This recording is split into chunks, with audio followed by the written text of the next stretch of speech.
Time now for the voice of the land on the Big Play Network with your hosts, Kevin Arnold and Always Positive Jay. Jay, you brought up a certain tournament in the amateur ranks, the NCAA tournament. It'd be remiss if we don't at least start off with the local tie, and that is the Ohio State Buckeyes. No, I'm not talking about the men. I am talking about the women's squad taking down perennial powerhouse on the women's side of the NCAA tournament. Are we allowed to say March Madness because we're not? I don't know. Why not? It'll be Madness from the March area, I guess we could say, or something. But like, if there's nothing like tied to it, commercial-wise, I think we're allowed to say it, right? I don't know. I'm looking at it. I don't see a TM behind March Madness live here, so I don't know. Who knows? Whatever. But, and I think it's, well, to mention March Madness, it's good that the NCAA and everybody else recognizes that it is March Madness for the women as much as it is for the men, not like just kind of pushing that one to the side. I mean, the Ohio State game was the game of the day at my nephew's birthday. Defensively, they were all over the place. Like it really. So they were like gnats at a barbecue. They just would not go away. It was what you saw with the Cavs towards the end of the game against the Nets, and that full court pressure and just being able to force the Nets into turnovers and after turnover after turnover. That was the Ohio State team yesterday all game long. The league got up to 10 points, and it never, as much as UConn maybe make a run, they never really got into the lead that much. I mean, that's UConn you beat. That ain't no just schlub basketball team. And I'm not going to give them any excuses. I will say that their main star, Paige Beckers, who was a star going from high school going into college, unfortunately, she's someone that has dealt with a lot of injuries already in her collegiate career. I don't know exactly how many years of eligibility she has left because I'm sure that there's some COVID elements in there as well. But a couple, the injury years, I'm sure she has maybe more than just 1 year. But UConn, this is the first time they've been knocked out before the Elite Eight, really before the Final Four. By who? By the Ohio State University since 2007. 2007 was the last time you didn't have UConn in at least contending to go into the Final Four of the women's side of the bracket. That's all credit to the women yesterday of Ohio State. And, I mean, their senior leadership, freshman studs out there, just a good combination of young and experienced and just doing what it takes to survive and advance. It's a one game playoff each time. And that team, boy, they looked strong yesterday, and they knew exactly how to exploit UConn by driving to the basket. They were fearless going to the basket against UConn. And, hey, they got Virginia Tech in the Elite Eight tomorrow. Don't put anything against any team in either one of these tournaments because number one seeds have gone down on the women's side, and they've gone down on the men's side. We have the pure chaos. I love it. And we have like the bracket up where we usually kind of bring our guests in on the screen so we can see them when we do the Zoom interviews. Sometimes, you guys just see them on the screen as if they're right next to us, so we try to look at the camera like we're looking at them. We don't put any facade or curtain across what we actually do. We're looking at a computer screen, so when I'm not looking at the camera, I'm looking at a computer screen to see a blown-up bracket that audio has been able to supply to us. And the two teams that have already punched their ticket to the Final Four on the men's side, Florida Atlantic, a 9 seed. Wow. And yet they were 31-3 going into the year, I believe, or going into the tournament, tied for like the most wins ever. Only had 3 losses, and yet a 9 seed because they're Florida Atlantic. Yeah, they're Florida Atlantic. I think a lot of people didn't even know that they had a basketball program before this tournament. And then, what the women weren't able to do in their bracket, the men.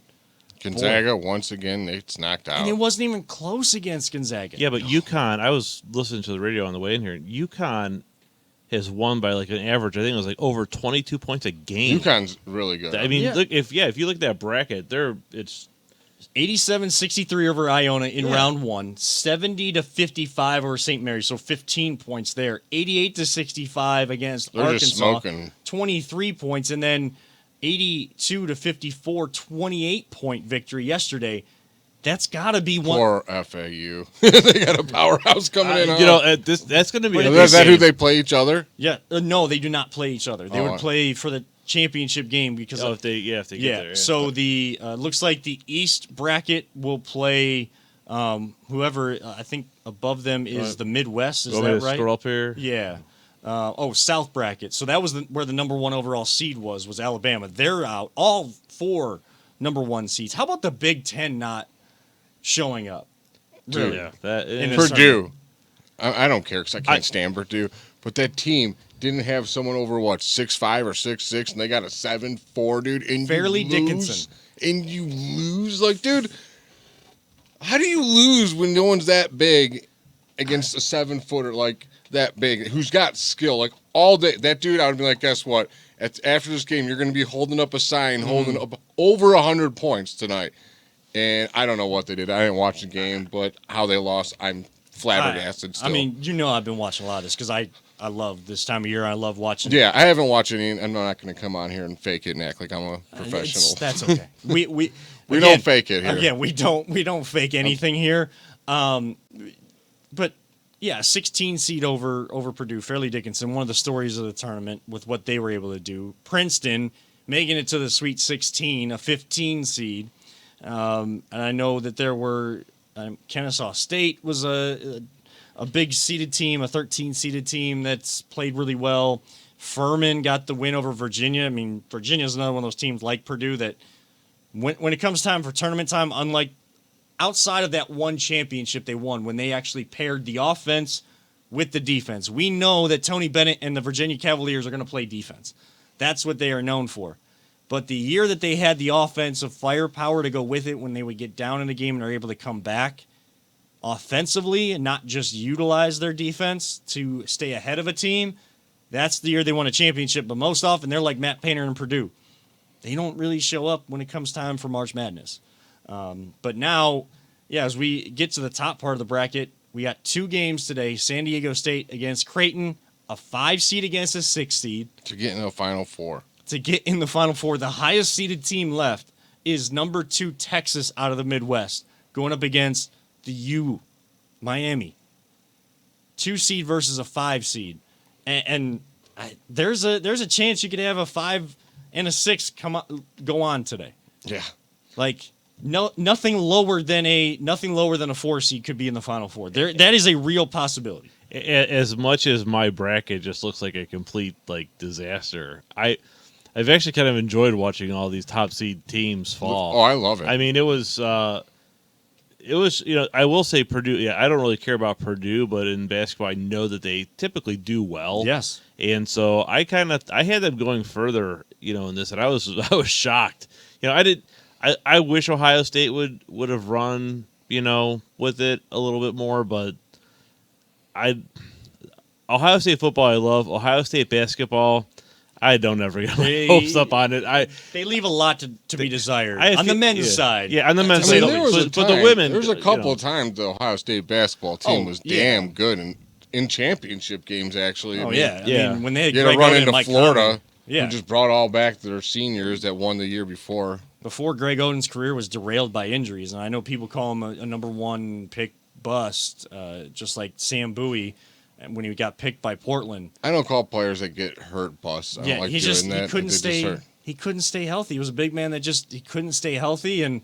But now I know he's in the coaching ranks or trying to learn to be in the coaching ranks and still involved in the game. Mike Conley's been doing.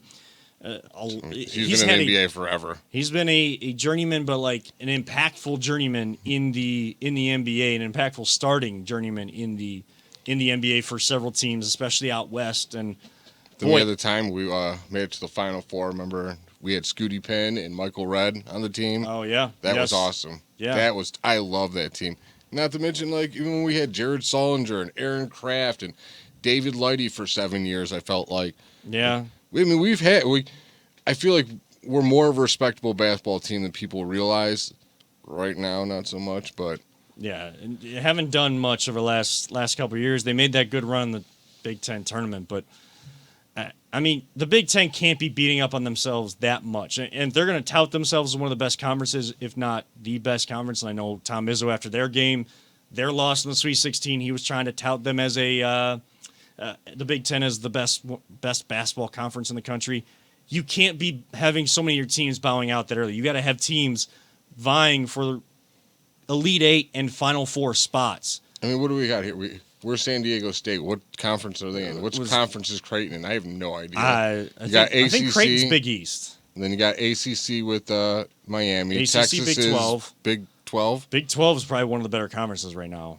And then, with Florida Atlantic, I don't even know. And I have no idea what they UConn, are. I think that's Big East too. Yeah, like So Big East, Big 12, probably the conferences to really look at when it comes to basketball. And I mean, 3 of the teams we don't even know their conference. So that's my point. Yeah.